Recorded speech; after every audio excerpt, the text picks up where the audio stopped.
Hello friends, welcome to the new episode of my channel. আমি অরিত্র। এখন এই ভিডিওর মধ্যে আমরা কথা বলবো যে ভেটাইয়ানের ট্রেলার নিয়ে। হিন্দি ট্রেলারটা চলেছে, আগে তামিল ট্রেলারটা এসেছে, হিন্দি ট্রেলারটা একটু পরে এসেছে। সোনি মিউজিক ইন্ডিয়া চ্যানেলে আপনারা পেয়ে যাবেন।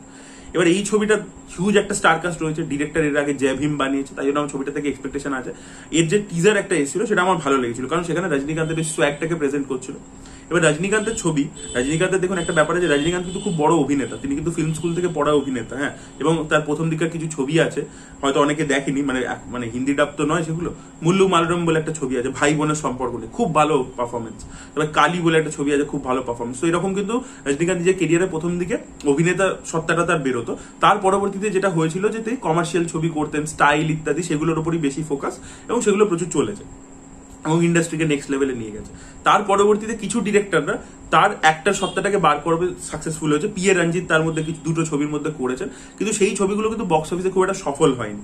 এবার টিজে জ্ঞানবেল কিন্তু একজন রুটেড ফিল্ম মেকার, খুব রিয়েলিস্টিক জোনের মধ্যে তিনি অপারেট করেন। তার ছবির মধ্যে একটা সার্টেন কাইন্ড অফ হিরোইজম থাকে, যেটা জয় ভীমের মধ্যে ছিল, সূর্যার ক্যারেক্টারের মধ্যে, কিন্তু সেটা খুব রিয়েল ইনসিডেন্টের থেকে ইন্সপিরেশন নিয়ে কিন্তু করা হয়। এবার সেই যে ফিল্ডটা, সেই যে ব্যালেন্সটা করাটা কিন্তু খুব ডিফিকাল্ট রজনীকান্তের মতো সুপারস্টারকে নিয়ে, এবং সেখানে এতগুলো কাস্টিং ঢুকে যাচ্ছে। এবার এই ট্রেলারটা আমার কিছু জায়গায় প্রমিসিং লাগছে যে টিজে জ্ঞানবেল কিন্তু নিজের এসেন্সটাকে ধরে রেখেছে।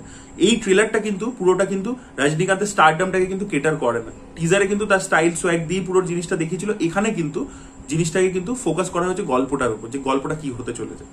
এবার সেখান থেকে আমি কিছু নেগেটিভ পয়েন্টসও আছে, সেটার মধ্যে পরে আসি। তো গল্পটা যেটা আমরা বুঝতে পারছি যে এখানে একটা কোনো ঘটনা ঘটেছে, এটা কোনো রেপ হতে পারে বা কিছু একটা হিনিয়াস ক্রাইম হয়েছে মহিলাদের এগেনস্টে, সেটার বিরুদ্ধে প্রচুর প্রোটেস্ট হচ্ছে। জিনিসটা প্রচন্ড মানে মিডিয়ার অ্যাটেনশন পেয়ে গেছে, প্রচুর লোকে প্রোটেস্ট করছে, রাস্তায় নেমে গেছে। তো তখন পুলিশ ডিপার্টমেন্ট ব্যাপারটাকে হ্যান্ডেল করতে পারছে না। এবার কেসটা চলে যায় হচ্ছে রজনীকান্তের হাতে, যে কিন্তু এনকাউন্টারে বিশ্বাস করে। সে মনে করে যে, সেটা আমরা আগে টিজারেও দেখতে পেয়েছি, তার আইডিওলজি হচ্ছে যে এনকাউন্টারে আমি খালি শাস্তি দিচ্ছি না, পরে যাতে এরকম ক্রাইম কেউ না করে, তাই জন্য সেটার একটা শিক্ষাও দিচ্ছে। তো সে হয়তো এনকাউন্টার করে দেবে। এবার তার পরবর্তীতে অমিতাভ বচ্চনের ক্যারেক্টারটা আসবে, সে এবার এখানে এসে বলছে, আচ্ছা যাকে হয়তো এনকাউন্টার করেছে সে হয়তো জাস্ট মিয়ার একটা পাপেট ছিল, এর পিছনে হয়তো রানা ডুগুবাটি রয়েছে, যেটা কর্পোরেট ভিলেন। এটা তামিল সিনেমাতে একটা টিপিক্যাল প্রেজেন্টেশন থাকে কর্পোরেট ভিলেনের, সেরকমই লাগছে রানা ডুগুবাটিকে। আর ফাহাদ ফাজিলের ক্যারেক্টারটা আমার যেটা মনে হচ্ছে যে অ্যাকচুয়ালি যে হিনিয়াস ক্রাইমটা হয়েছে সেটার এভিডেন্সটা একমাত্র ওই দেখেছে। ও হয়তো চোরের কোন একটা ক্যারেক্টার হয়তো কমেডি করবে ছবির মধ্যে, এবং সেই হয়তো একমাত্র জেনেছে, এবং সেই হয়তো ক্লুটা পৌঁছে দেবে, যেখান থেকে আর কি এই মেন কালপিটের কাছে পৌঁছাতে পারবে রজনীকান্তের ক্যারেক্টারটা। এবং আমার মনে হয় ফাহাদ ফাজিল ছবির কোনো একটা জাংশনে গিয়ে মারাও যেতে পারে, এরকম ধরনের ক্যারেক্টারের সাথে এরকমই হয় ছবির মধ্যে। এবং এই ছবির দেখা যায় ক্যারেক্টারটা কিভাবে প্রেজেন্ট করে, বাট আমার এরকম মনে হচ্ছে। এবার হচ্ছে কি, যখন এবার ও রানা ডুগুবাটিকে রজনীকান্ত শেষ করতে চাইছে, আর অন্যদিকে আমরা দেখতে পাচ্ছি অমিতাভ বচ্চনের ক্যারেক্টারটা তার একটা রাস্তায়, কারণ তার বক্তব্যটা হচ্ছে যে জাস্টিস মানে ডিলেড ইজ জাস্টিস ডিনাইড, বা জাস্টিস হারিড ইজ জাস্টিস বারিড। এই ডায়লগটা কিন্তু হেভি ছিল ট্রেলারের মধ্যে, এবং অমিতাভ বচ্চন যখন বলছে সেটার মধ্যে একটা গ্র্যাভিটি অ্যাড হচ্ছে। এবার তার আইডিওলজি হচ্ছে যে না, এনকাউন্টার দিয়ে ব্যাপারটা সলিউশন হতে পারে না। এবার এই দুটো আইডিওলজিক্যাল ক্ল্যাশ হচ্ছে। এবার একটা টাইমের পরে হয়তো অমিতাভ বচ্চন তাকে ছেড়ে দেবে, রজনীকান্তকে পুরোপুরি তার আইডিওলজিটা বুঝতে পেরে হয়তো ছেড়ে দেবে, এবং সেখানে রজনীকান্ত গিয়ে রানা ডুগুবাটি থেকে বদলা নেবে, বা হোয়াট এভার যাই হবে সেটা দেখা যায় কনক্লুশন কি হয়। এরকমই একটা গল্প হতে চলেছে। এবার এখানে আমার যে জিনিসটা ভালো লেগেছে যে একটা রিয়েলিস্টিক জোনের মধ্যে অনেক কিছু আমরা দেখতে পাচ্ছি। আচ্ছা, তার সাথে আইডিওলজিক্যাল যে ক্ল্যাশটা সেটাও আমরা দেখতে পাচ্ছি। এটা আমরা শুট আউট এট লোখন্ডওয়ালাতে কিন্তু অলরেডি দেখে ফেলেছি, এটা হিন্দি সিনেমা কিন্তু অনেক আগেই করে ফেলেছে। সেরকমই একটা আইডিওলজিক্যাল ক্ল্যাশ, যে ব্যাপারটা যে এনকাউন্টার ঠিক না ভুল, সেটা এখানে দেখতে পাচ্ছি। সেটা কতটা ভালোভাবে প্রেজেন্ট করে, এবং কোনো রিয়েল ইনসিডেন্টের থেকে, যেরকম হায়দ্রাবাদে একটা ঘটনা ঘটেছিল, সেখানে পুলিশ এনকাউন্টার করে দিয়েছিল, সেখান থেকে কোনো ইন্সপিরেশন থাকে কিনা, বা তামিলনাড়ুর ইন্টেরিয়ারে কোনো ঘটনা থেকে ইন্সপিরেশন থাকে কিনা, সেটা দেখার মতো বিষয় হবে। এবার এখানে যেটা প্রবলেম হচ্ছে, ট্রেলারটা প্রথমে রিয়েল জোনের মধ্যে শুরু হচ্ছে, তো কিন্তু তারপরে রানা ডুগুবাটির যে প্রেজেন্টেশনটা সেটা দেখুন খুব টিপিক্যাল একটা, যেরকম মুরগদাসের ছবির মধ্যে হয়, যেটা টিপিক্যাল কর্পোরেট ভিলেন। এটা তামিল সিনেমার একটা ট্রোপ আছে, কর্পোরেট ভিলেন, ঠিক আছে, কর্পোরেট মানেই হচ্ছে ভিলেন। তো সেই রকম একটা দিকে চলে যাচ্ছে, একটা টিপিক্যাল জোনের মধ্যে ঢুকে যাচ্ছে। রিয়েলিস্টিক জোন থেকে শুরু হচ্ছে, কিন্তু যেহেতু পপুলার করতে হবে তাই জন্য কিন্তু একটা ওরকম জোনে ঢুকে গেল। আচ্ছা, অ্যাট দ্য সেম টাইম রজনীকান্তের ট্রেলারটা দেখবেন প্রথম দিকে রজনীকান্তকে হিরোইক ভাবে প্রেজেন্ট করে, কিন্তু ট্রেলারের শেষে অ্যাব্রাপ্টলি কিছু অ্যাকশন দৃশ্য রাখা হয়েছে পরপর, কারণ রজনীকান্তের ফ্যান্সদেরকে কেটার করতে হবে। এবার এইখানে এই যে গোজা মিলটাই প্রবলেম হবে, কারণ either you stick to your 100%, যে আমি ভাই পুরোটাই রিয়েলিস্টিক ছবি বানাবো, রজনীকান্তকে নিয়ে ওরকম একটা ছবি বানাবো, ঠিক আছে। ইফ ইউ ডু দ্যাট তাহলে ফাইন, সেটা করা পসিবল না। তাহলে ইউ গো টু রজনীস জোন, যে পুরোটাই আমি একটা কমার্শিয়াল ছবি বানাবো, যেখানে পুরোটাই স্টাইলের উপর দাঁড়িয়ে আছে। ভেটাইয়ান প্রথমে আমাদেরকে দেখাচ্ছে যে প্রচুর স্টাইল আছে, টিজার একরকম দেখাচ্ছে, আবার এই যখন এখানে ঢুকছে তখন একটা ব্যালেন্স দেখাবার চেষ্টা করছে, এই ব্যালেন্সটাতেই ঘাটে।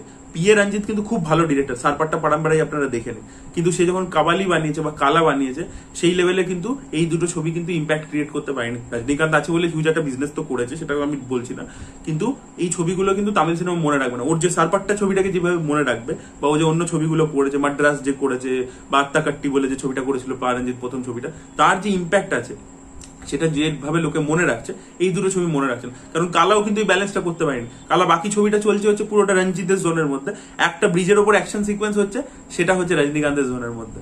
প্রবলেমটা ওখানেই হয়ে যাচ্ছে, টোনাল শিফট মনে হচ্ছে। যে ব্রিজের ওপর যে বৃষ্টির মধ্যে ছাতা নিয়ে ফাইট করার সিকোয়েন্সটা, সেটা এক্সট্রাঅর্ডিনারি লাগছে, কিন্তু সেটা পুরো কমার্শিয়াল জোন। ওরকম সিন আর আমরা দ্বিতীয় দেখতে পাচ্ছি না। নানা পাটেকারের কাছে যখন যাচ্ছে রজনীকান্তের ক্যারেক্টারটা, নর্মালি কথা বলে চলে আসছে, কোনো ফেস অফ আমরা দেখতে পাচ্ছি না, যেটা কমার্শিয়াল সিনেমার একটা বিট, সেটা আমরা দেখতে পাচ্ছি না। তো এইটা প্রবলেম হতে চলেছে। এইটা কিন্তু আগেও হয়েছে ভেটাইয়ানের ক্ষেত্রে। আমরা জানি না কেন ট্রেলারটা দেখে মনে হচ্ছে যে ওই জোনের মধ্যে চলে যেতে পারলেও পারে। এবার দেখা যাক যদি ডিরেক্টর ব্যালেন্স করে নিতে পারে খুব ভালো করে, জয় ভীমের মতো। আর জয় ভীমটা না এটার সাথে অ্যাকচুয়ালি কম্পেয়ার করা উচিত না, কারণ সূর্যা আর রজনীকান্তের স্টারডাম কিন্তু এক নয়। সূর্যাও স্টার, কিন্তু তার স্টারডামটা একটা ব্যাপার আছে, এবং জয় ভীম কিন্তু ওটিটিতে এসেছিল, সেটা আমাদেরকে বুঝতে হবে, ওটা কিন্তু হলে আসেনি। হলে এলে ওটা কি ফেট হতো আমরা জানি না। তো সেখানে কিন্তু ভেটাইয়ান হলে এসে, এবং এরকম একটা সময় আসছে দাশেরা টাইমে, সেখানে যেখানে পুরো মানে একটা ওই ব্যালেন্সটা কতটা টিজে হ্যান্ডেল করতে পারে, সেটা একটা মানে ডাউট আমার মনে হচ্ছে। সেটা আমার এই ট্রেলারটার মধ্যে দেখে আর কি একটু মনে হলো। বাট বাকি তো দেখুন ভিজুয়ালস ইত্যাদি সেগুলো ভালো, এবং অনিরুদ্ধ বিজিএম দিয়েছে, এবং দেখবেন ওই জন্য এই রিয়েলিস্টিক যেহেতু এই জোনের মধ্যে অপারেট করছে তো ছবিটা, ট্রেলারটা, তাই জন্য অনিরুদ্ধের বিজিএমটা এখানে দেখবেন যেন আউট অফ সিঙ্ক মনে হচ্ছে।